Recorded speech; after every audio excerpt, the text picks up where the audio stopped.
สบายดีมื้อนี้ข้าพเจ้าจะมาแนะนำเกี่ยวกับโปรแกรมหารอาหารหรือว่าโปรแกรมที่ใช้ในผับในบาร์ต่างๆเนาะก็สามารถใช้ได้ข้าพเจ้าจะแนะนำวิธีนำใช้เข้าๆเนาะว่าผู้ใดสนใจก็สามารถติดต่อมาได้เนาะก่อนอื่นเข้าไปในตัวไอคอนตัวนี้กดคลิกใส่ตัวนี้เราใส่ user กับ password เข้าไปอันนี้จะเป็นหน้าหลักของโปรแกรมหารอาหารเนาะเอามาเบิ่งแต่ละอย่างมีอย่างแดเบิ่งเปิดเมนูมีฟอนต์เมนูฟอนต์รหัสฟอนต์เมนูอาหารเนาะเข้ามานี้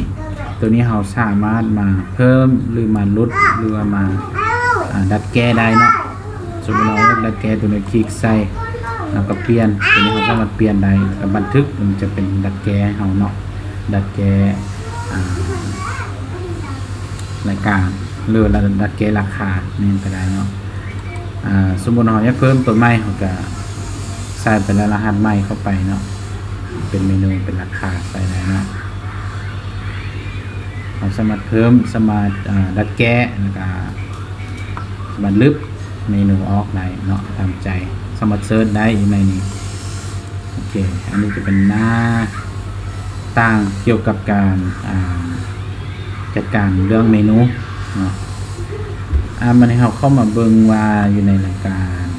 ค่ายนี้อย่างใดรายการค่ายก็จะมีรายการค่าย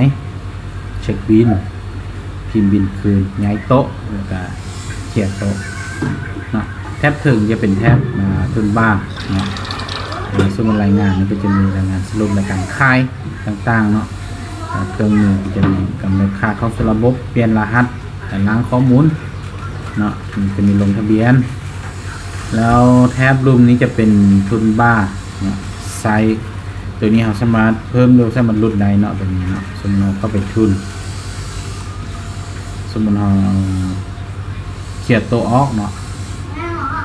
คลิกปึ๊บเขียนตัวก็จะให้ไปแล้วก็เอาเช็คบินออกปึ๊บเช็คบินก็จะให้ไปตัวนี้เวลาเราใช้เราสามารถเพิ่มเข้าได้เยอะลงได้เข้าตรงกลางปึ๊บจะสวงมาทางบัดเนาะแล้วสมมติมีลูกค้ามาใช้บริการของเราค่ายอาหารไหนแล้วก็เข้าไปเมนูค่ายเลยเมนูค่ายของเราจะมีเมนูอาหารและก็เมนูเครื่องดื่มเนาะสมมุติว่าลูกค้าสั่งบาร์บีคิวโต๊ะอย่างโต๊ะหนึ่งจำนวนหนึ่งเนาะตกลงปึ๊บรายการจะมาส่งรูปนี้ยอดจืนของโต๊ะหนึ่ง2 จานตกลงส่งรูปนี้เนาะตำมั่วโต๊ะหนึ่ง2 จานตกลงรายการจะส่งในรูปนี้เนาะสมมติเราเมนูเครื่องดื่มน้ำเบียร์แก้วเบียร์เหล้าแก้วใหญ่ของโต๊ะหนึ่ง4 แก้วตกลงจะเสริมเนาะเอาเมียนตึมเบียร์ไทเกอร์กระป๋อง2 แก้วตกลงรายการจะมาโซอยู่แถวรูปนี้นะให้เฮาเนาะเราสามารถเบิ่งรายละเอียดว่ามีอย่างแดเนาะหลังจากที่เรา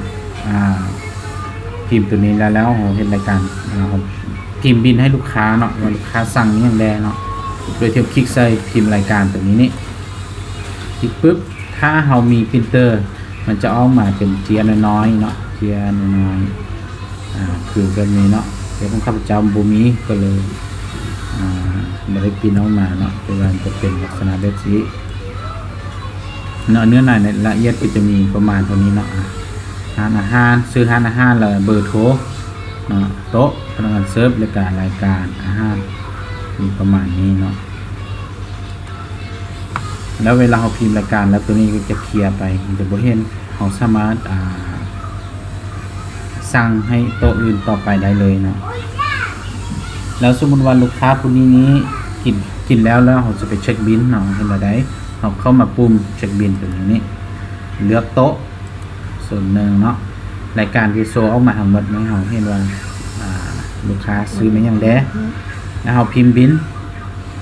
เช็คบิลให้ลูกค้าทึกจำนวนเงินเท่าไหร่260,000สมมติลูกค้ามาทำจากลูกค้ามา210,000 อันนี้เป็นทอนขึ้นราคา 4,000 เนาะกดลงปึ๊บมันจะปิ้นเป็นบินไว้ให้เฮาเลยเนาะโดยบินจะเป็นลักษณะประมาณนี้ก็จะมีเลขต้มพนักงานค่ายมีเวลาหรือเลขที่บินเนาะมีรายการเลยเงินรวมทั้งหมดเท่าใดเนาะ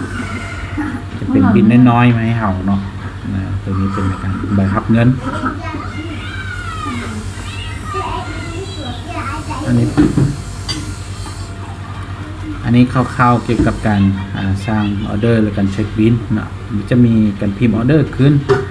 จะมีการย้ายโต๊ะเคลียร์โต๊ะเนาะเอาสามารถเฮ็ดได้เนาะ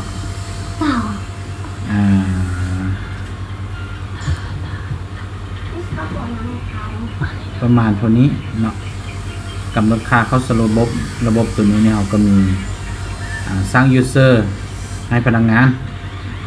เซิร์ฟเนาะสมมุติว่าให้ฉันซื้อเป็นภาษาลาวก็ได้เขาแสงรหัสดีโฟนเป็น1 2 3 4 5 6เราสิเลือกให้เป็นแอดมินเราเป็นสตาฟหรือเป็นแกสเนาะซึ่งแต่ละบทบาทตัวนี้มันจะต่างกันเนาะจะเป็นพนักงานเป็นแคสนี่มันจะต่างกันเนาะเวลาเข้าระบบมันจะบางปุ่มมันจะไม่เห็นเราสามารถเห็นบางอย่างได้เนาะมันจะแอดเข้ามาตัวนี้คือวิธีการแอด user ให้พนักงานเราสามารถเปลี่ยนรหัสเข้าสู่ระบบได้เนาะเวลาล็อกอินเข้าไปแล้วเปลี่ยนระบบก็โอเคเราสามารถเปลี่ยนได้เนาะแล้วก็สามารถล้างข้อมูลทั้งหมดเพื่อรีเซ็ตระบบใหม่ให้เราสามารถนำไซต์ตัวนี้ไปใส่ในฮานใหม่หรือว่าเราต้องการว่าบ่ให้มีเมนูหรือบ่ให้มีรายการที่ว่าแปลกปลอมเข้ามาเนาะสามารถรีเซ็ตให้เป็นศูนย์สามารถใช้ใหม่ได้เลยเนาะแล้วก็อย่าลืมต้องมีการลงทะเบียนเนาะเวลาเราค่ายเราจะมี serial number ให้เนาะต้องไป activate ก่อนคันบ่ activate ก็บ่สามารถใช้ระบบเราได้เนาะอันนี้เป็นระบบจัดการร้านอาหารหรือว่าเราสามารถใช้ในพับในบาร์หรือเป็นร้านข้าวเปียกร้านเฟอร์มันยังก็สามารถนำใช้ได้เนาะแล้วก็เป็นลักษณะสามารถสัมผัสโดยมือได้เนาะแต่ละปุ่มนี่นะถ้าเป็นจอสัมผัสก็จะใช้มือสัมผัสได้เลยมันสะดวกที่สุดเนาะถ้าผู้ใดสนใจก็ติดต่อมาได้เนาะตามข้อมูลข้างลุ่มนี้เนาะโอเคขอบใจ